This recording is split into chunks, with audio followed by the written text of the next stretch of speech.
This is SaaS Therapy.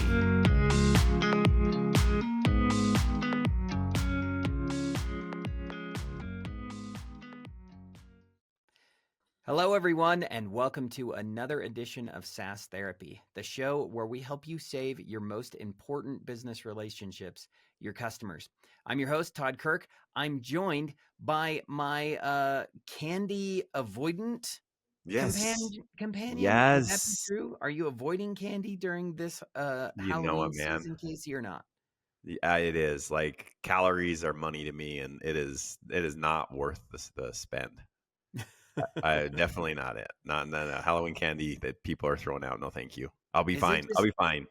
Is it just terrible that the entire fourth quarter of the year is basically just load yourself with calories? First with Halloween, then with Thanksgiving, and then with Christmas. It's just like never-ending holiday season of just eat, eat, and eat.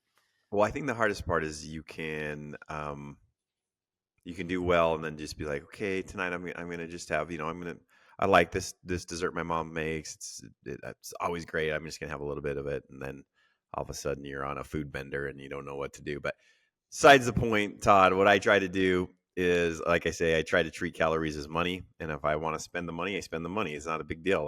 But I'm gonna make sure that it's money I want to spend. I'm not just going in debt for stuff. So. Yes, Mr. Todd Kirk. Now, Todd, let's go and flip the script here because you have a job title that I'm just gonna be frankly honest, I don't like at all. You don't like my job title? I don't actually know what it means. So tell everyone your job title. Find this on LinkedIn. Say if you like his job title or not. But Todd, tell them your job title. Tell them what your role is because it's going to be the topic of conversation that we're going to get into because it's this background and these 5 insights you have that it's going to resonate with people, but I want people to know your experience. So tell them your role, tell them what you do. Yeah, well, my job title is Software Engagement Advisory. So that's the name of my department, the department that I lead. So I guess you could say I'm an advisor in a shorter term. That's maybe easier to understand and wrap your head around. But when it comes to engagement with software, it's my job to provide advisory services around how users learn and adapt and adopt software. Okay. And primary, you're working with SaaS vendors, you're working with their customer education team or their customer success team, or you might be working with an onboarding team because everybody does this so differently. You're working with multiple stakeholders in doing this. Is that all correct? That's right. Yeah. So pretty much through the life of a relationship that I have with a software vendor, that they oftentimes are starting with, okay, I'm trying to figure out how to solve some sort of a problem. Usually that problem is we don't have a good way to train our people. We don't have a good way to onboard our customers. Our CSMs are spending too much time on the wrong activities. And we need some way to think differently about how we're approaching customer education. So that's usually where I start. And then a lot of times it turns into process and systems and automation in the long run. But first step is we need some way to teach people differently than we are. And that's usually where I start. See, people, you understand that. He went through that whole thing. That did not rhyme with those 3 words he said at the beginning. Software advocate, advisory, something. I don't know. Hey, but anyways, you know what? I don't care what my title is, but if we want to crowdsource it, I'll take it from anybody. Yeah, well, let's crowdsource this bad way. Okay, so Todd, what we're going to accomplish today is, it's funny, as we work with all these different divisions, we're like, okay, what helped people renew their software? And you have one team that's like, oh, it's our amazing CSMs. If it wasn't for our CSM, this wouldn't renew. And then someone's like, well, you know what? You got your 67% more likely to close a renewal as if you have one or more person take certification. And then the customer education team is like, but gosh, you know what? We did such a great kickoff call. And like everybody claims the same benefits. And you're like, whoa, how many ways can we divide up this piece of pie? So what I love what you've done, you've put some thought work into this, is how do I know if my customer education program that I've created is successful? So that's what we're going to go through your 5 insights. Now, again, we have the ability at any time to choose and change these 5 if we want to. This was just a brainstorming activity that we went through. And these are actually from calls that you've had with people. And you're like, hey, I think these are signs of success. Is that right? Is that what we're going to cover today?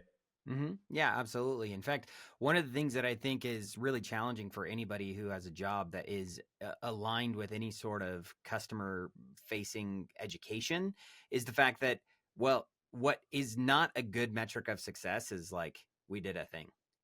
Yeah. And I think that's what we tend to focus on is like, Right. hey, you know what? I think we're doing a good job because we made stuff. Well, Right. but that doesn't matter to people. What really matters in the end is knowing if what you made is driving some sort of an impact, and being able to think about what that impact actually should be is really critical to think through. And so that's what we're going to do today is try to think through what are some ways that we can better understand and demonstrate that we are having a positive impact and providing help to the business beyond just we made stuff. Ugh, so good. So let's go through it. Number one, how do I know if my customer education program that I've set up is having any impact? Give us your number one. That Okay. doesn't need to be like Yeah, order of no, I'm not. importance, I'm but not yeah. going to rank these. These are not Okay. ranked in any way, because the fact of the matter is that where your team sits and the things that the business needs you to accomplish are going to be different depending on kind of how your team is structured and what they're trying to do. But ultimately, where it really comes down to things is you want to make sure that that impact is something that's tangible. So let me give you an example of a tangible impact, Casey. What if we could get attribution for net new business sales? When it Great. comes to providing education to a customer, could we have a better idea of if this is impacting sales? Well, how could customer education impact sales? There's a lot of different ways. First way might be that you are you're looking at a new opportunity, and because I can go and consume some education, I now feel more confident in purchasing it. That's maybe one scenario. Another one could be I feel like I'm gonna not be sure if I purchase this thing if my users are going to use it. So I need some way to feel more confident that I can enable them. So now all of a sudden you can specifically look at customer education as one of the buying criteria of your customer. And I think too often we don't look at it as a buying criteria. How good is your customer education is actually one of the things that people are thinking about when they're looking to buy. So if you are better about making customer education in the forefront and your approach be innovative and different and better than your competitor, you've now created yourself a competitive differentiator that sets you apart from your competition, and you're more likely to win deals. So that's one that I think is one that maybe a lot of customer ed people don't think about. So I want to start with that one, mostly because I just think it's one that a lot of people are missing. How can you use customer education to drive new business? Okay, so let's dive through that a little bit more. And that's Todd's number one is your customer program is providing some type of attribution to you closing business. Now, we're not talking about professional services. It could be included, it could be part of that. But I think the thing that was impactful, and again, these are live stories that Todd's sharing with you, is he shared a recording with me where there was a customer of a SaaS vendor, and he was utilizing a customer education program. And we asked him, "Hey, as you made this decision between these 5 different vendors, did you consider the importance of a customer education program?" He's like, "Yeah, I went and looked at all of them." And this was hugely impactful to me because I know that I'm not going to spend all my time creating content. I'm not going to have to spend all this time trying to train my users.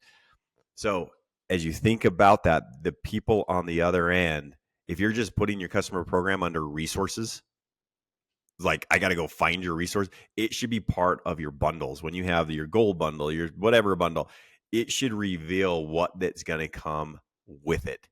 If you build a program that's successful, you should be touting that. If it just hides behind the resources page, you know how you feel about your own program. I'm sorry. Mm-hmm. I'm just going to be honest on that one. Yeah, it's true. I think the point is if it's something that you really believed was valuable, Yep. that you would try Yep. to sell it, right? Yep. Rather than just try to say, "Hey, we checked the box." Yep. So, and that's the thing that a lot of software vendors get wrong. And so when you go, especially if you're selling in enterprise sales and someone's going to have an RFP that they're going to put in front of you, they're going to be comparing you to other vendors. And one of the things they're going to think about is how easy is this going to be to set up? How easy is this for my users to learn? And how much work is it going to be for me to educate my own users? Now, the answer to most people is, I know what we'll do. We're going to sell you expensive professional services packages. But if you can come in there and demonstrate that it's going to be easy, that they can own it, that they're going to understand the impact, that they're going to be able to see it and control it long term, makes a massive, massive difference. And yeah, I've heard that so many times from real customers hop on a phone with me and say, man, when I hopped in and saw these resources, like if only they had told me sooner, if you had told me sooner, it would have been a no-brainer to buy your solution, because I can see with confidence Yep. that I'm going to win. And That's oftentimes awesome. we don't even talk about education until after the deal is done. And Yep. so you can really set yourself apart if you use that as a lever to make sure that your customers know that you think differently about their success and want them to win. Awesome. Okay. What's number 2? How do I know if my program's winning? Okay. So one is we want to close more business, but second is we want to use the time that we have more efficiently. So one of the things that I think is a big blocker, and my second one to consider, is implementation and CS spend way too much of their time doing basic training on the phone. What if instead we spent less time on training and more time on strategy, workflows, business process, use cases, and helped people envision and attack the use of the software rather than sitting back reactively and waiting for you to tell them what to do?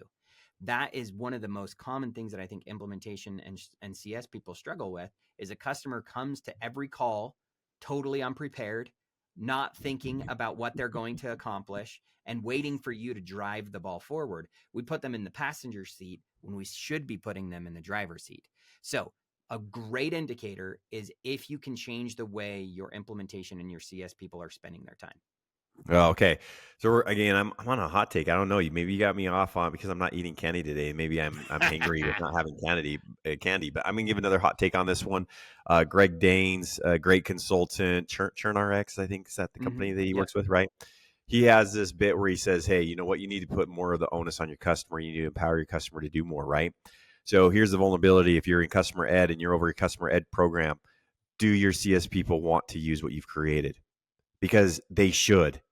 They know that every day they spend the same amount of time answering the same freaking questions on, oh, yeah, here's how you're going to set up this, and here's how you're going to do that. And yeah, you should click here and click that. They don't want to do that. That's not why they were there. But they don't believe in the resources that you have, or they've heard feedback from their customer that says, no, that doesn't apply to us. That was so not helpful. If your customer ed program is winning, your CS team is wanting to use it. Todd, tell them the story about a head of CS or head of implementation Mm. asking someone else, like, hey, what's the impact this had? Tell them that story. Yeah, actually, so I was on the call with one of the software vendors that I work with, and it was their head of CS. And on the call, they had just launched a new academy out, and the approach was very unique, right? Because they were doing this as a proactive measure. And before the customer was getting on the phone with the implementation manager, they were expected now to go through and consume some training before they ever hopped in. And that training was built into the process, right? So as soon as the deal was signed, the customer gets an email. They're brought into this private portal where they can go and get a really personalized experience, and really, really cool, right? So they go through, they do this whole thing, and the head of CS asked the implementation manager on the call point blank in front of me, which was like a little bit, I hope this Yeah. is going to be a good answer, because I'm not sure what the answer is going to be. But basically he said, hey, since we've launched this new process, like, have you seen a difference in the quality of your calls with your customers? And the response from the implementation team was, oh my goodness, it's night and day different. Because what was happening was they would hop on the first call and the customer hadn't logged in. They hadn't thought about what the software could do. They hadn't considered how they wanted things configured. And now, because they were saying, go log in, go, let me show you where everything's at, let me get you all this thing, the stuff that they would normally spend the time with a human on the call for, which is basically like stuff anybody could just figure out. If you just went and did it, you could figure it out. Yeah. Right. Well, now all of a sudden they hop on the call with the implementation manager and they're like, so I already did this and this and this and this. And I'm really curious. So how could I set up this process? And so the customer is coming already to the calls, excited about what's possible. And they've already done a lot of that basic work, rather than like, remind me where this button is and how do I Yeah. get to this setting and all that kind of stuff, which is so, it's especially for complex software, right? Let's say you sell like a CRM system or an ERP system. It is not uncommon to have 8 hours plus of implementation calls with an implementation manager, spending hours training and setting up and configuring things for your platform. So one of the things that's a really good indicator is, to your point first, if the CS or the implementation person wants to use your learning, that's because it's providing value to Yep. them and it's making them Yep. more efficient. I'm going to add another layer on top of that, because in order for the CS and the implementation manager to want to use it, you have to also believe that your customer wants to use it. And too often I hear that they're like, well, our customers don't want to go and learn, or our customers won't spend the time learning. Well, why is that? It's because your approach puts them in the passenger seat. So if you change the approach, like with this same customer, this is wild. Like within the last week, I've had that implementation team reach out to me multiple times. Hey, my customer really wants to add more users and proactively push this training out to them. How do they want to know how we should do that? How do we tell people about this better? Or they want to create some marketing materials and brand it and tell people about it. Like, how do I do that?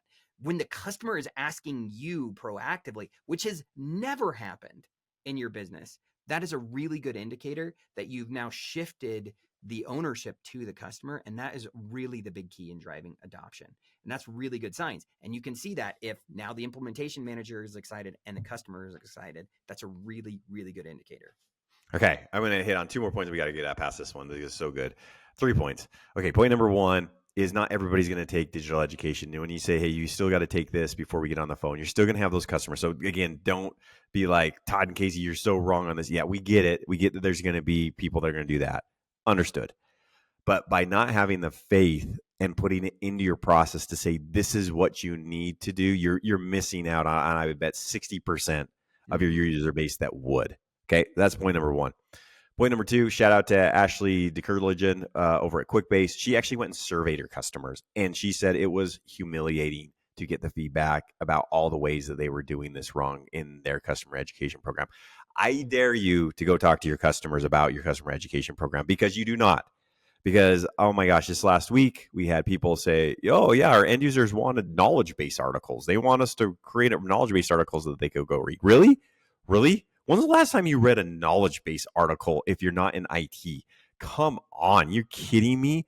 I mean, is there a site, a social site I'm not aware of that all they do is just post knowledge base articles that everybody goes and visits? No, TikTok, Instagram. Come on, people, don't do that. And Casey, here's the thing, right? So as an example, media matters based off of what you're trying to accomplish. Yes. So one of the things that I think a lot of people don't understand is there is I'm going to defend knowledge-based articles a little bit here. Oh, I'm not against them. There's a Yes. purpose for them. Yes. And it is not for education. It is for solving a problem for someone who's already motivated. So Yes. if all of your customers are already motivated, if your customers are trying to solve some very specific thing that is like really niche and they're just trying to figure out how to do that one thing, knowledge-based articles all the way, really great. But that's for this small percentage of people who are already super motivated to go learn. So the problem is, and this is the thing that I think a lot of SaaS vendors fail to think about when it comes to customer education, is that you're not trying to reach users who already care about your software. Yes. You Most can get of your them no users matter have what. no idea what your software does, why they should Right. use it, how they're going to use it, why it's going to be beneficial to them. And that's what customer education platforms and academies are designed to do. They're designed to help a user understand and buy in. And once they're bought in, that's when the knowledge article becomes helpful. But if you hand somebody who's never looked at your software and be like, read this, 1,000-page article. Oh, and by the way, I've got 40 of them to your read. It's like, no, they're not going to do that. That's just not how it operates. Yeah. And again, my point on this, well, we got to keep going because we got 3 more topics to go off of, is number 1, talk to your CS team, your onboarding team, your sales team. Why do they not utilize your academy? Just be vulnerable and ask. And then number 2, go ask your customers. Ask them what they feel around the length of your content, the different types of meeting. What do they actually want to watch? Get that feedback, because I guarantee you're making some decisions because you don't have the data points. And going back to Todd's thing, you may be putting the wrong tool with the wrong audience. So, Todd, what's number 3? Okay, third one. This one's a big one, and I think this is important to consider. One of the big gaps that a lot of people in customer education have is thinking about the impact to individual customers. So one of the things that we often see is that you'll go in and you'll say, hey, we had 1,000 people go through and watch training this month. Okay, very cool, super good, right? That, let's say we had 1,000 people go through training. That's not bad, Right. you reached a lot of people. That's great. Well, were those people all the same users who have come before, or are they new users? And more Mm, importantly, are they from the right company? So I yeah. would say that a third thing that you should be thinking about is, can you drive growth in new users at an individual company? Meaning, if I were to come in and say, company ABC, they had 5 users using the product last month, and now all of a sudden this month they have 100 users using it. That's a really, really good indicator, especially if now all of a sudden 100 people at that organization, received emails about learning and went out and watched a course and had all this stuff go. Now you're driving specific results for an individual customer. So one of the things that I would suggest, if you are trying to think about education better, you can't just say we had 10 people attend a webinar or we had It's 100 awesome. people watch a course. It needs to be, we grew new users and activations at an individual customer. If you can tie that back, you're showing the result of someone who ties to ARR, and you can make the case much better. So you need to start thinking more about customers and how individual customers are engaging, not just like how the academy as a whole is doing. Ah, so freaking good. I know I haven't heard anyone talk about that, TK, because again, you just think about all the different indications that that has. Maybe again, if you're in customer education, you're like, maybe this is a great use cases for an extended enterprise or private portal. Not maybe let's get them out of the generic portal and get them into their own, because these guys are pushing it hard. What are the Mm-hmm. insights and the learnings we could have from them? Gosh, what are they finding successful? Going back to our point before, what are we doing right that they're really pushing this so we can repeat this, put this into our community and tell, hey, guess what? We had this one account that, they've had over 50% of their users take education. Here's what they did to push that, right? And now you get that community going, right?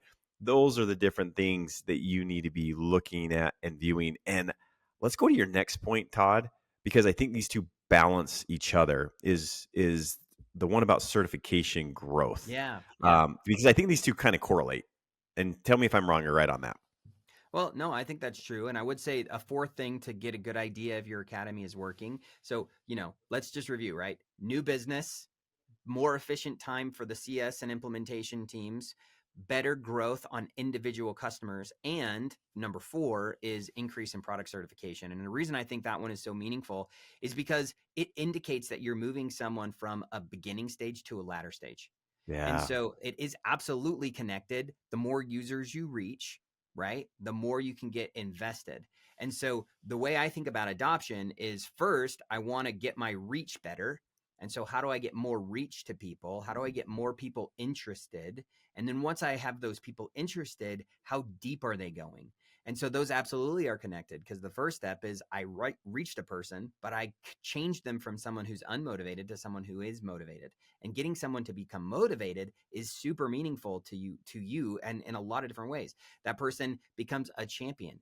Because they're invested in your software, they're way less likely to allow you to churn, because they need you. They see you as a critical part of their job. They're more likely to defend you when you're not there. They become champions to fight for you when you're not around. They also educate and support other people and turn them into champions. So certifications are a really good signal that you are getting a deeper foothold into an organization, because you've taken someone who didn't care and you've now made them care. So that, to me, is why I think those two are so closely connected. Oh, so yeah, because again, take me where I'm at. If I'm just like I just don't even know understand how to use your product. So you get me understanding like how could this be beneficial to me? I start thinking, wow, this is pretty awesome. And then you start to learn more, you start to do more, and then the certification question comes up because I can see you've taken all this education, and now I'm like, hey, natural step is you might want to go get certified on this. Yeah, I actually probably want to go get certified on this. Versus we hit certification with people before they've even understood anything about our product. Mm-hmm. Yeah, that's why you get 1 or 2 people, and that's probably forced because you say, okay, in order to have this support contract, you need to have at least 2 certifications.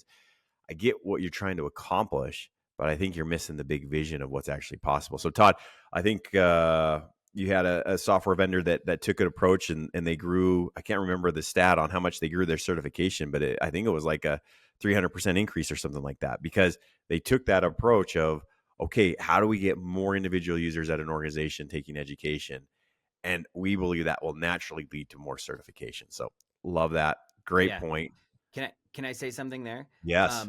So I would say yes, absolutely. The key there, if you want to make sure, so it's working if you're increasing certifications. But the reason why people don't increase certifications is because they are thinking about certifications the wrong way. So Yeah. really what a certification does is it acts as an accelerator for someone who's already in motion. It's not great as a thing to get someone started in motion. Yeah. So the Right. reason why you can increase certifications, or the reason I've seen customers do that well, is because they focus first on activation and then certification.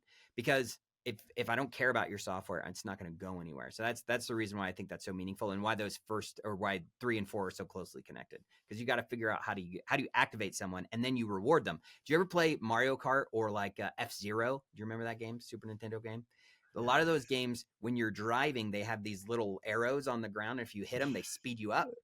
Yeah. That's what I see certification as. You need to dangle it at the right moment when a person is in motion, not trying to use it as a way to get them started. Okay, we're gonna have a contest. I'm gonna do my version of this. So here's my version of a TK. My version Okay. is my kid is in high school and he just wants to graduate. So he's doing the bare minimum to graduate. I think if we take the wrong approach to certifications, people go and take a certification and they forget about anything they ever learned. They just got to go get the certification. I posted on LinkedIn. It's like, yeah, so hopefully try to get me a new job. Versus I have a nephew who's going to medical school who wants to be a doctor. He wants to be a doctor. He's studying crazy hard for every test. He knows why this is valuable for him in his job.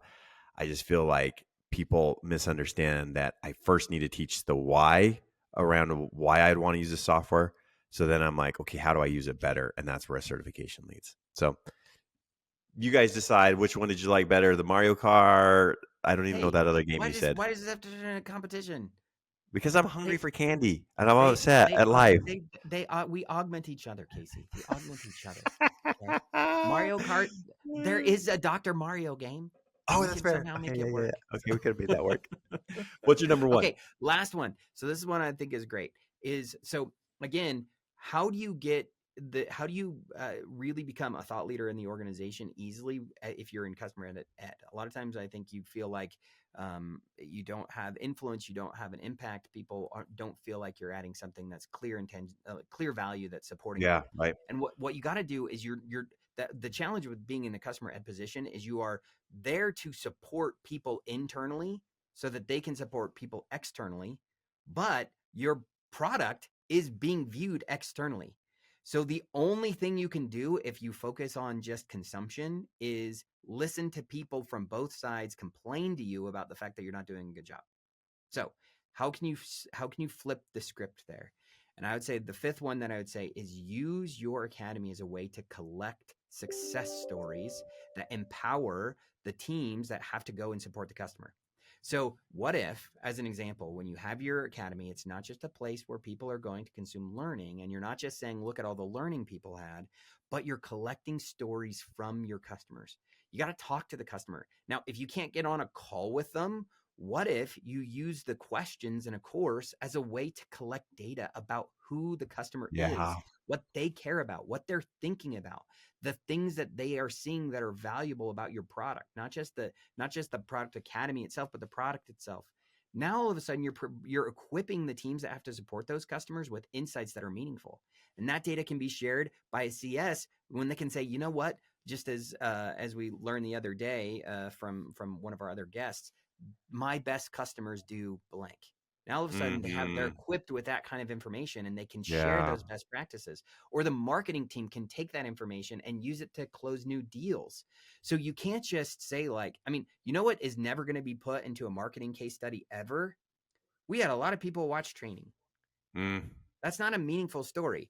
But if it's when our customers took training, their end users told them that they saved 10 hours a Yeah. month, right? Now all of a sudden you can tie that back to a real ROI. So make sure that as you're interfacing with the customer, whether that's through the academy or whether that's getting more engaged with the CSM team directly on the calls, that you are finding those little nuggets from the customers that help you understand true ROI, whether that's time savings, use cases, not just to get beyond just satisfaction that this course was valuable, and actually start collecting real insights and data about how users are feeling and thinking about the impact that the product is having inside of their own teams and their own organizations.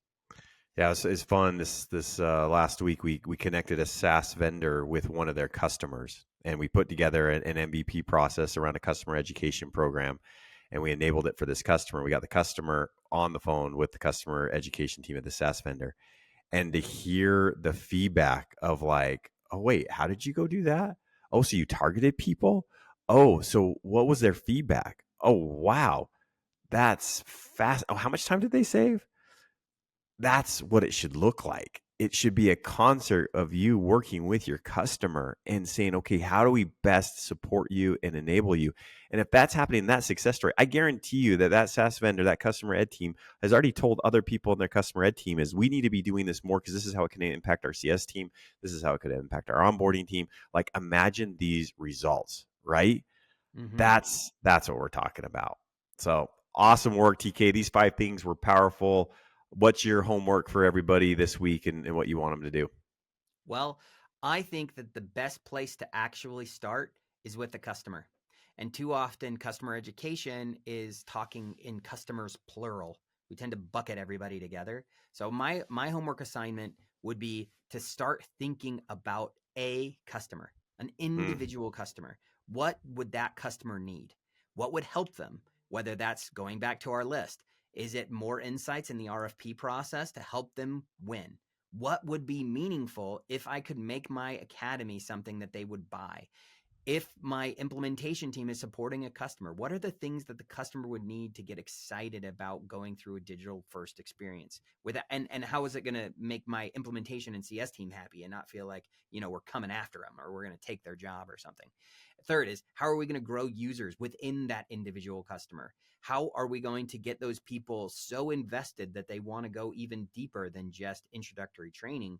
And then finally, how can we tell their stories and how can we get them to share their stories in a way that's going to help the rest of our business to succeed?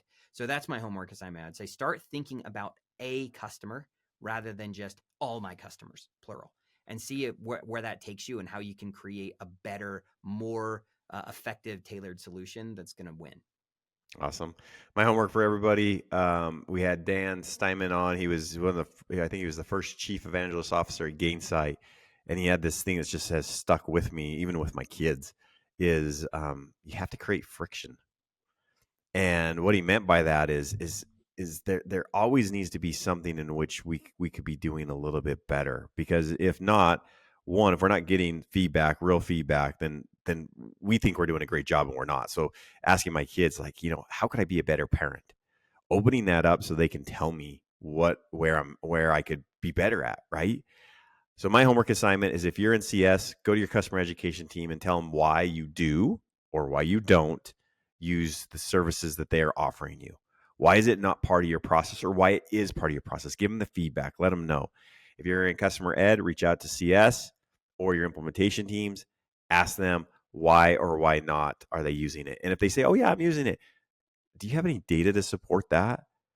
Because, again, people don't want to create friction because they don't want to make us feel bad. But we don't grow living in that. So be vulnerable, reach out, tell someone why you are or aren't, and help them understand that so they can better help you in doing that. So that would be my homework assignment for everybody. Todd, thank you again. Thank you, everybody, for joining us and rating this podcast. We continue to climb in a bunch of different areas. No, that's not our goal. Our goal is to help you individually. But, yeah, that's the fruits of what we've been doing. My goal. True. I'm narcissistic enough. I need people to like this podcast. Thank you, everyone. Thanks, we appreciate it. Have a great rest of your day. Later.